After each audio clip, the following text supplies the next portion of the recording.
पिछले दिन आप लोगों को बनाने दिया गया था क्वेश्चन, और एक क्वेश्चन बताए थे जिसमें एवोगाड्रो नंबर निकालना था, और एक क्वेश्चन घर से बनाने के लिए दिया गया था। उम्मीद है बना लिए होंगे, लेकिन फिर भी इसको हम एक बार दोबारा फिर से सॉल्व कर देते हैं, या उसका हम तरीका बता देते हैं। सबसे पहला क्वेश्चन देखो यही था। रूबीडियम जिसका एटॉमिक मास 85.5 है, क्रिस्टलाइज्ड इन बीसीसी लेटिस।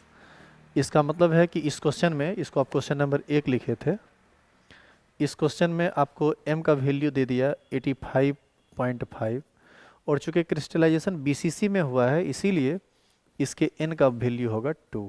ठीक है। डेंसिटी आपको दिया हुआ है 1.51 ग्राम, तो ये हो जाएगा 1.51 ग्राम पर सीसी। ये सब ऑलरेडी पिछले क्लास में बताया गया था, बस कैलकुलेशन आपको करना था। रेडियस आपको दिया हुआ है 248 पिकोमीटर। आप याद कीजिए इसको सेंटीमीटर में बदले थे, तो 248 इंटू 10⁻10 सेंटीमीटर हुआ था। तो आपसे पूछा है एवोगाड्रो नंबर क्या होगा, Na क्या होगा, तो ये आपको निकालना था। ठीक है। तो आप ये सब ऑलरेडी लिखे हुए हैं, बस कैलकुलेशन में क्या था आप याद कीजिए। रेडियस का फॉर्मूला बीसीसी के लिए होता है √3a/4। तो यहाँ पर a का वैल्यू निकालना है, चूँकि रेडियस दिया हुआ है, तो a हो जाएगा √3, a बराबर हो जाएगा 4r/√3। ठीक है। यदि इस वैल्यू को पुट करें तो ये हो जाएगा 4 इंटू रेडियस है 248 पिकोमीटर इंटू 10⁻10 बटा √3। ये हो जाएगा आपका a का वैल्यू। ठीक है। तो आप सबसे पहले वीडियो को पॉज करके ये पूरा लिख लीजिए, और इसके बाद आगे का जो कैलकुलेशन है उसको हम करते हैं, उसको देखिए।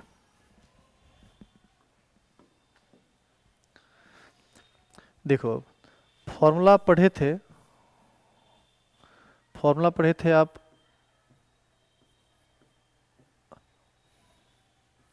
Density is equal to n into M by A cube into Avogadro number. यहाँ से यदि हमको एवोगाड्रो नंबर निकालना हो तो हम लिख सकते हैं n into M by A cube into density. अब सारे वैल्यू जो यहाँ पर आप लिखे हुए थे उसको पुट कर दीजिए। तो वैल्यू पुट करेंगे तो यहाँ से Na इज इक्वल टू आ जाएगा 2 इंटू 85.5 बाय ए का वैल्यू ये दिया हुआ है सेंटीमीटर में। चूँकि डेंसिटी आप सेंटीमीटर में लेंगे तो ए भी सेंटीमीटर में आएगा, तो ये हो जाएगा 4 इंटू 248 इंटू 10⁻10 बाई √3 का होल क्यू इंटू 1.51। अब ये गुना भाग ही आपको करना है। इस गुना भाग में आप यदि फंसिएगा तो इस तरह का तो बहुत सारा गुना भाग केमिस्ट्री में करना पड़ेगा, तो आपको ये सीखना है कि ये कैसे करना है। तो इसमें आप लिख सकते हैं, देखो Na इज इक्वल टू, इसको मल्टीप्लाई करेंगे तो वो आ जाएगा 171 आ जाएगा। होल क्यू है, 4 को 3 बार गुना करेंगे तो 4 चौक 16, 16 चौक 64, ये 64 हो जाएगा।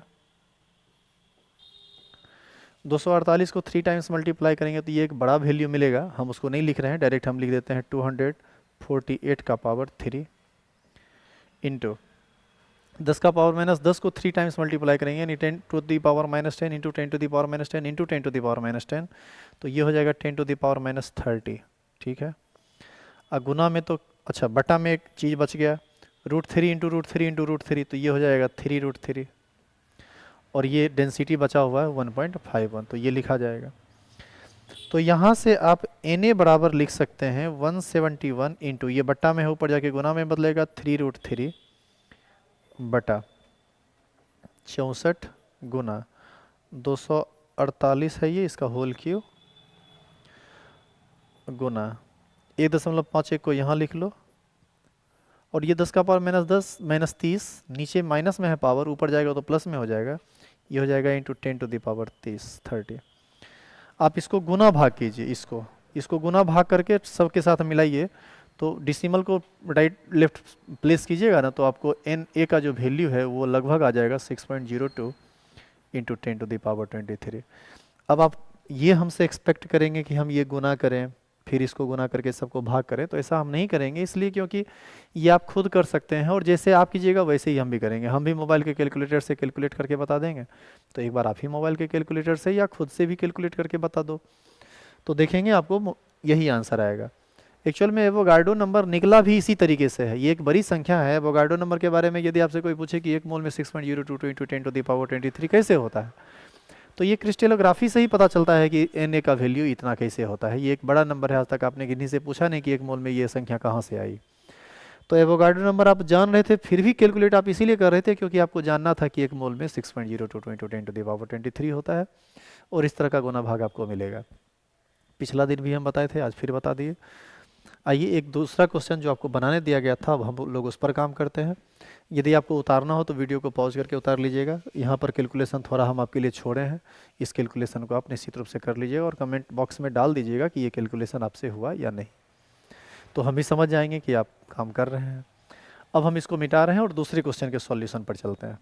ये क्वेश्चन IIT 2006 में पूछा है, जो क्वेश्चन आपके सामने में है, ये वाला क्वेश्चन है। The edge length of unit cell of metal having molecular weight 75। देखिए मॉलिक्यूलर वेट 75 दे दिया, तो लिख देते हैं।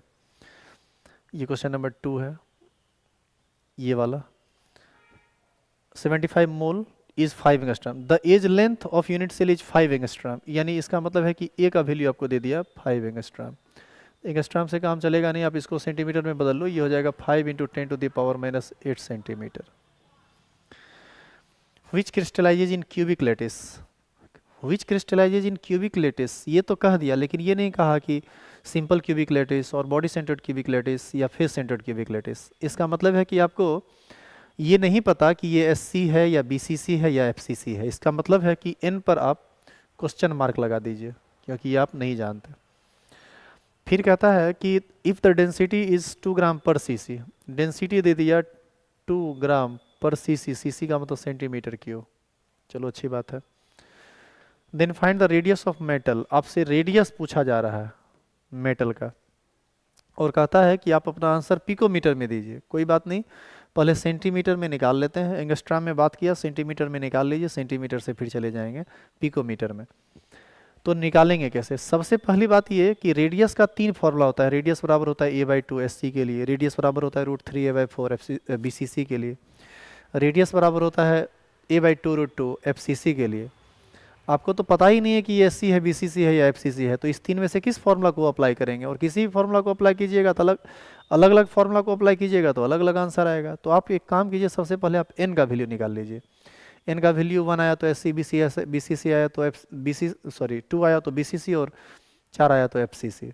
n का मान यदि आप निकाल लेते हैं तब, तो n का मान यदि आप निकालिएगा तो कैसे निकालिएगा?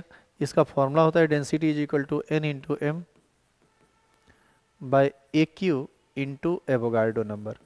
और एक चीज़ ध्यान दीजिए, एवोगाड्रो नंबर आपको कह रहा है कि 6 × 10⁻23 लेने के लिए, यानी एवोगाड्रो नंबर का वैल्यू आपको ये लेना है। क्वेश्चन में यदि दे दिया कि ये लेना है तो यही लीजिएगा, इससे क्या होगा, कैलकुलेशन आसान हो जाएगा। पिछला क्वेश्चन कितना टफ था कैलकुलेशन के ख्याल से।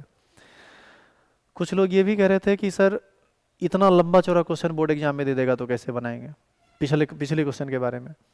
देखो, हर एक क्वेश्चन एग्जाम के लिए नहीं होता है, कुछ चीज़ें सीखने के लिए होती है। थ्योरी लंबा चौड़ा है तो कैलकुलेशन भी लंबा चौड़ा होगा। आप ही सोचिए ना कि आपका आंसर कितना लंबा चौड़ा है।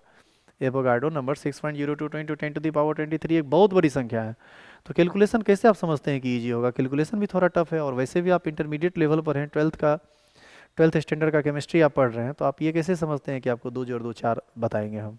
तो उसमें कैलकुलेशन थोड़ा लेंदी रहेगा। आप अपने आप को मेंटली प्रिपेयर्ड कीजिए अब इस तरह के कैलकुलेशन के लिए, क्योंकि आगे आने वाले दिनों में इससे भी टफ कैलकुलेशन होगा।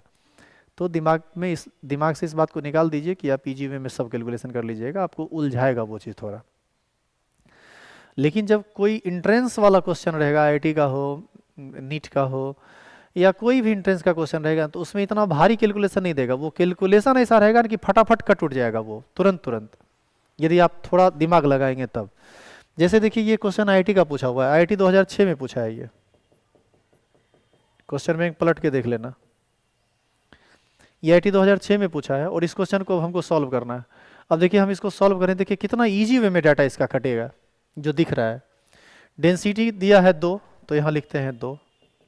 n का वैल्यू ज्ञात करना है, m का वैल्यू 75, चलो बढ़िया बात है, बटा ए क्यू। ए का डेंसिटी यदि आप सेंटीमीटर में रखे हैं तो ए का वैल्यू भी सेंटीमीटर में रखना पड़ेगा। ये होगा 5 इंटू 10⁻⁻8 का whole cube into Avogadro number, ये है 6 इंटू 10⁻23।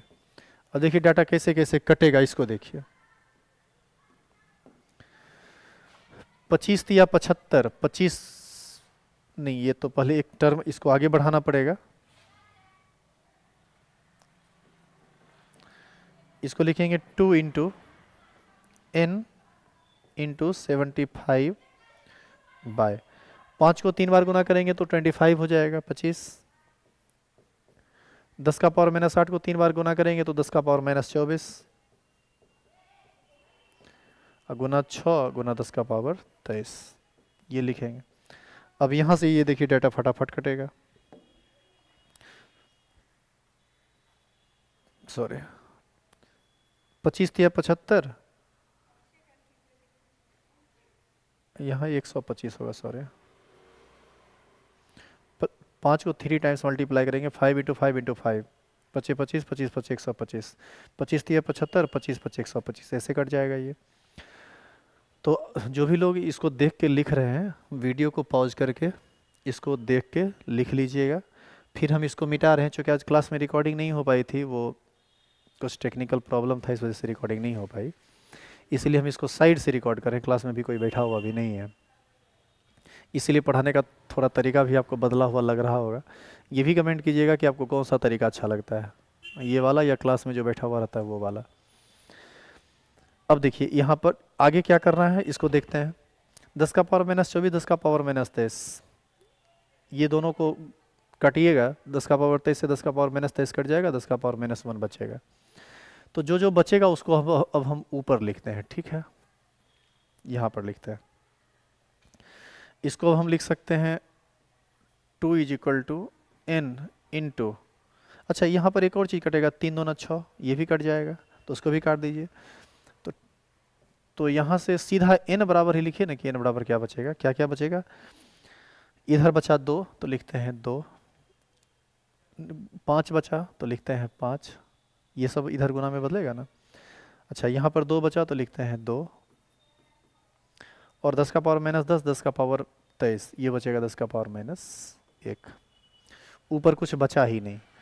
अच्छा इसको हम लोग लिख सकते हैं 2 गुना 10 गुना 10 का पावर माइनस 1, इससे ये कट जाएगा, n का मान आ गया 2। देखिए कितना आसान कैलकुलेशन है। ये किसके लिए ये बात होगी, n का मान 2 किसके लिए आएगा, BCC के लिए। यहाँ से ये पता चल गया कि क्यूबिक लैटिस का जो अरेंजमेंट है वह BCC में है। तो BCC में है तो BCC वाला रेडियस लगा दीजिए। तो यहाँ से हम लिख देंगे for BCC R is equal to √3a/4। पहले ये काम आप नहीं कर सकते थे, इसलिए नहीं कर सकते थे क्योंकि पहले आपको ये पता थोड़े था कि वो SC है, BCC है या FCC है। अब पता है कि BCC है क्योंकि n का मान 2 आया है। तो अब हम इस फॉर्मूला को लगा देंगे। a का मान आपको ऑलरेडी पता है, ये हो जाएगा √3 इंटू a का मान है 5 इंटू 10⁻⁻, कितना एंगस्ट्रॉम था, 5 एंगस्ट्रॉम था ना, तो ये हो जाएगा 5 इंटू 10⁻⁸ सेंटीमीटर, इतना बटा हो जाएगा 4। तो आपका जो अभी आंसर आया, ये आंसर आया आपको सेंटीमीटर में, लेकिन आपको कहता है कि नहीं सेंटीमीटर में नहीं, आप बताइए इसको पिकोमीटर में। तो इसको हम कैसे सॉल्व करेंगे, ये पिकोमीटर में कैसे आएगा, तो आप इस तरह से सॉल्व कर सकते हैं। चूँकि 10⁻⁻10 सेंटीमीटर बराबर होता है 1 पिकोमीटर, तो बताइए 1 सेंटीमीटर बराबर कितना होगा, ये हो जाएगा 1/10 का पावर माइनस 10 पिकोमीटर। तो इतना सेंटीमीटर में कितना पिकोमीटर होगा, तो √3 इंटू 5 इंटू 10⁻⁸/4 सेंटीमीटर बराबर कितना होगा। तो इससे इसको मल्टीप्लाई करना पड़ेगा, तो ये हो जाएगा √3 इंटू 5 इंटू 10⁻⁸/4 गुना 1/10 का पावर माइनस 10। तो जब आप इसको गुना भाग कीजिएगा तो देखिए क्या बचेगा, √3 का वैल्यू 1.732,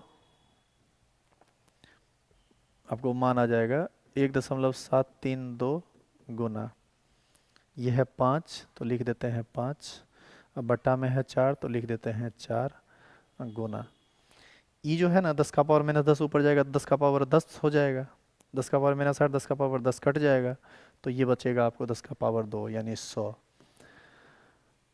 इसको जब आप गुना भाग करेंगे तो गुना भाग करके आंसर निकाल लीजिएगा, हम डायरेक्ट लिख देते हैं, ये वैल्यू आपको मिलेगा 2.165 गुना 10 का पावर 2, 100 से इसको गुना कीजिएगा तो आपका आंसर आ जाएगा 216.5 पिकोमीटर।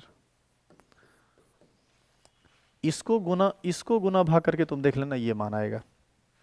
हम ये चीज़ आंसर देख के लिख दिए हैं, हम गुना भाग तुरंत में किए नहीं, लेकिन चूंकि प्रोसेस सब सही है तो वो वही आएगा। तो ये देखो आईटी का क्वेश्चन था। अब आईटी के क्वेश्चन में देखिए कैलकुलेशन मात्र इतने को आपको खुद से करना पड़ा, जो कि आप आराम से तुरंत कर सकते हैं। तो एंट्रेंस का जो पेपर होता है उसका इस तरह का जो क्वेश्चन न्यूमेरिकल टाइप रहता है उसमें कंसेप्ट ज़्यादा रहता है, कैलकुलेशन बहुत कम रहता है और आप आसानी से कर सकते हैं, क्योंकि एग्जाम में जो क्वेश्चन जो लोग देते हैं उनको भी पता है कि कैलकुलेशन एक लेंदी चीज़ होता है, वो काफ़ी प्रोसेस में जाके बनता है, उसमें टाइम लगेगा बच्चे को। तो कैलकुलेशन ऐसा दिया जाता है जहाँ पर टाइम नहीं लगे, फटाफट कट जाए, बशर्ते कि आपके पास अवेलेबल दिमाग हो, तब ऐसे नहीं बनेगा। तो ये 2 क्वेश्चन जो आपको घर से बनाने दिया गया था ये हम अभी बता दिए। अब वीडियो पॉज करके उतार लीजिएगा, किसी तरह का दिक्कत हो तो ज़रूर आप हमसे संपर्क कर लीजिए, आपके स्क्रीन पर नंबर स्क्रॉल हो रहा है तो वहाँ से आप देख सकते हैं। अब 2 क्वेश्चन और है जो पीछे का है, आप इसको बना लीजिएगा, ठीक है। इसको हम मिटा रहे हैं और पीछे वाले क्वेश्चन पर जा रहे हैं। देखिए क्वेश्चन कैसा है, पहले इसको समझिए। इस क्वेश्चन को हम वर्बली समझा देते हैं, आपसे खुद ही बन जाएगा। क्वेश्चन कहता है कि how many unit cells are present in 46 gram of sodium metal if sodium metal crystallized in a SC, फिर बी दिया BCC और फिर सी दिया FCC। क्वेश्चन कहता है कि 46 ग्राम सोडियम का क्रिस्टलाइजेशन यदि SC में हो तब यूनिट सेल का नंबर कितना होगा, बी में दिया BCC में यदि हो तब यूनिट सेल कितना होगा, और यदि FCC में हो तब यूनिट सेल कितना होगा। सबसे पहले ये जानिए कि एक ही मेटल तीनों तरह के क्रिस्टलाइजेशन को नहीं कर सकता है, वो किसी एक ही को करेगा। लेकिन क्वेश्चन तुमसे ज़बरदस्ती पूछ दिया कि तुम बताओ, चाहे जो भी हो, SC में होगा तब कितना होगा यूनिट सेल, BCC में होगा तब कितना होगा और FCC में होगा तब कितना होगा। तो कोई बात नहीं, क्वेश्चन दिया तो उसको सॉल्व करेंगे। देखिए तरीका क्या होगा। यदि हम सिंपल क्यूबिक की बात करें तो सिंपल क्यूबिक में एक यूनिट सेल में मात्र एक ही इफेक्टिव एटम होता है। तो 10 एटम यदि रहेगा तो 10 यूनिट सेल, 20 एटम रहेगा तो 20 यूनिट सेल, 100 एटम रहेगा तो 100 यूनिट सेल। इसका मतलब है कि नंबर ऑफ यूनिट सेल यदि आपको कभी भी क्वेश्चन में आए ना, तो आपको सबसे पहले number of atoms, number of constituent particles निकालना पड़ेगा, और वो यदि निकल जाए तो बाकी का काम आसान है। SC है तो एक यूनिट सेल में एक एटम, यानी एक एटम से एक यूनिट सेल बनेगा, 10 एटम से 10 यूनिट सेल बनेगा, 20 एटम से 20 यूनिट सेल बनेगा। लेकिन यदि आप BCC में जाएंगे तो 2 एटम मिलके एक यूनिट सेल बनाता है। तो ऐसी स्थिति में जितना एटम रहेगा उसका आधा यूनिट सेल बनेगा। यदि आप FCC में जाएंगे तो 4 एटम मिलके एक यूनिट सेल बनाता है। तो बताइए 8 एटम मिलके कितना यूनिट सेल बनाएगा, 2। 100 एटम कितना यूनिट सेल बनाएगा, तो 100/4 कर दीजिए यानी 25। तो आप इस तरह से आसानी से निकाल सकते हैं। लेकिन सवाल ये पैदा होता है कि आप नंबर ऑफ एटम्स कैसे निकालेंगे, नंबर ऑफ एटम्स निकालने का क्या तरीका होगा। तो क्वेश्चन दिया क्या है, क्वेश्चन कह रहा है कि 46 ग्राम सोडियम है, तो 46 ग्राम को आप मोल में बदल दीजिए। 46 ग्राम को मोल में बदलोगे तो सोडियम का एटॉमिक मास होता है 23, 46 को 23 से डिवाइड कर दीजिए तो 2 मोल होगा। एक मोल में एटम होता है 6.02 इंटू 10 टू द पावर 23, तो 2 मोल में कितना होगा, 2 into 6.02 into 10 to the power 23। तो हम ये कह सकते हैं total number of atoms present in 2 moles of sodium is equal to 2 into Avogadro number. ये हो गया टोटल नंबर ऑफ एटम्स। अब आप लिखेंगे for SC total number of unit cell is equal to total number of atoms, यानी answer same रह जाएगा। आप लिखेंगे फॉर BCC, लिखेंगे total number of unit cell is half of total number of atoms, यानी टोटल नंबर ऑफ एटम है 2 into 6.02 2 into 10 to the power 23, तो उसको बटा 2 कर दीजिए, 2 से 2 कट जाएगा, यानी एवोगाड्रो नंबर के बराबर यूनिट सेल बनेगा। और यदि आपसे FCC में यूनिट सेल पूछे तो आप कह सकते हैं total number of FCC unit cell is equal to 1/4 या fourth part of total number of atoms, या 1/4 into total number of atoms.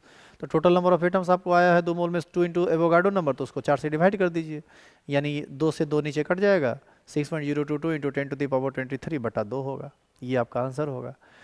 तो एक बार आप इसको प्रयास करके बना के लाइए। अगला क्लास, अभी जो रेगुलर क्लास हुआ था उसमें भी आज हम सॉल्व इसको नहीं किए हैं, ऐसे ही समझा के छोड़ दिए हैं। पढ़ाई थोड़ी कम हो पाई, टेक्निकल कुछ प्रॉब्लम था इस वजह से। तो इस क्वेश्चन को जैसे हम आपको समझाए हैं वैसे ही आप बनाने का प्रयास कीजिए। अगला क्लास में होगा तो ऐसे भी इस क्वेश्चन को हम सॉल्व करेंगे, बच्चा सब रहेगा वो भी सीखेगा, आप भी सीख जाइएगा।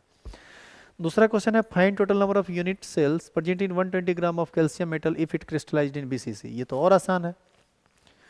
क्वेश्चन कहा कि बीसीसी में क्रिस्टलाइजेशन होता है, 120 ग्राम कैल्शियम है, 120 ग्राम कैल्शियम को आप मोल में बदलिएगा तो 40 से भाग देना पड़ेगा, क्योंकि कैल्शियम का एटॉमिक मास 40 होता है। 120 को 40 से भाग दोगे तो 3 मोल आएगा। 3 मोल में टोटल नंबर ऑफ एटम्स कितना होगा, 3 इंटू एवोगाड्रो नंबर।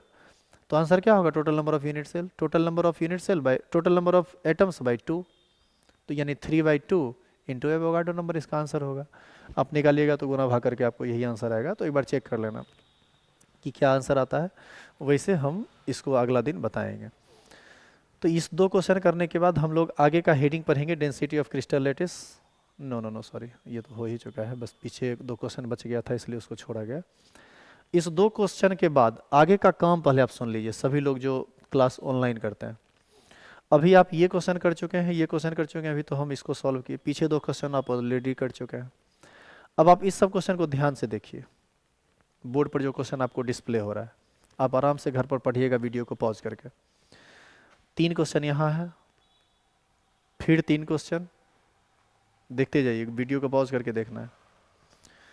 फिर 3 क्वेश्चन, सभी क्वेश्चन को पढ़ते जाइएगा। 9 हुआ और 1 10, ये 10 क्वेश्चन। इस 10 क्वेश्चन को आप लिख लीजिएगा कॉपी में जहाँ पर आप लिख रहे हैं, और इस 10 क्वेश्चन को आप खुद से बनाने का प्रयास कीजिएगा, क्योंकि जो बेसिक टॉपिक था सॉलिड स्टेट का वो हम सब आपको समझा चुके हैं। आप क्वेश्चन बनाएगा तो आप अटेम्प्ट कर सकते हैं, हो सकता है कोई क्वेश्चन आपसे नहीं बने, तो कोई क्वेश्चन बने नहीं बने वो तो खैर बाद की बात है, उसको तो हम बता देंगे। लेकिन अगला क्लास में हम ये सब क्वेश्चन नहीं बताएंगे, अगला क्लास में हम टॉपिक स्टार्ट करेंगे कोऑर्डिनेशन नंबर, आगे का थ्योरी वाला टॉपिक। क्योंकि जो क्वेश्चन आप देखें मैक्सिमम क्वेश्चन आईआईटी का पूछा हुआ क्वेश्चन है, बोर्ड लेवल में सीबीएसई में ये क्वेश्चन पूछेगा नहीं, क्योंकि आपको ये चैप्टर ही नहीं पढ़ना है। और बिहार बोर्ड में जो यहाँ से क्वेश्चन पूछता है वो सिंपल पूछता है, जो आपको हम बताए। तो कुछ उलझा हुआ क्वेश्चन मिलेगा, कुछ नॉर्मल मिलेगा, कुछ भारी मिलेगा। तो इस 10 क्वेश्चन को हम संडे को एक्स्ट्रा क्लास लेंगे, संडे को यूट्यूब पर क्लास लाइव रहेगा, टाइम हम नेक्स्ट क्लास में बता देंगे। हो सकता है कि आपका क्लास 8 बजे से हो या 9 बजे से हो, तो आप क्लास आके करना चाहें तो भी ठीक है, नहीं आके करना चाहें तो यूट्यूब से पढ़ लीजिएगा। संडे को जब भी एक्स्ट्रा क्लास होगा तो वो न्यूमेरिकल का एक्स्ट्रा क्लास होगा, और वो क्लास जनरली आईआईटी मेडिकल वालों के लिए होता है, इंट्रेंस लेवल के लिए होता है, क्योंकि बोर्ड लेवल पर इतना क्वेश्चन लोग जनरली नहीं करते हैं, इस लेवल का क्वेश्चन नहीं करते हैं, वो थोड़ा इन चीज़ों से भागते हैं। तो हमारे ख्याल से जिनको जितना रिक्वायरमेंट है उनको उतना ही दिया जाए तो ज़्यादा बढ़िया है, नहीं तो फिर उनको परेशानी होगी। तो जो भी लोग एक्स्ट्रा क्लास में इन सब लेवल के क्वेश्चन को करना चाहते हैं संडे को आ जाएंगे, टाइम कल बता देंगे। कल के क्लास में आगे का थ्योरी होगा, कल के क्लास में कोई न्यूमेरिकल सॉल्व नहीं होगा। इवन जो 2 न्यूमेरिकल हम आपको पीछे बोले कि इसको बना लीजिएगा, जो अभी समझा रहे थे 120 ग्राम कैल्शियम वाला और 60 ग्राम या जो भी था सोडियम, 46 ग्राम सोडियम वाला, इस सब क्वेश्चन को भी हम सॉल्व संडे को ही करेंगे। नेक्स्ट क्लास में जब हम आएंगे तो सीधा थ्योरी होगा। ठीक है, आज के लिए बस इतना ही, धन्यवाद।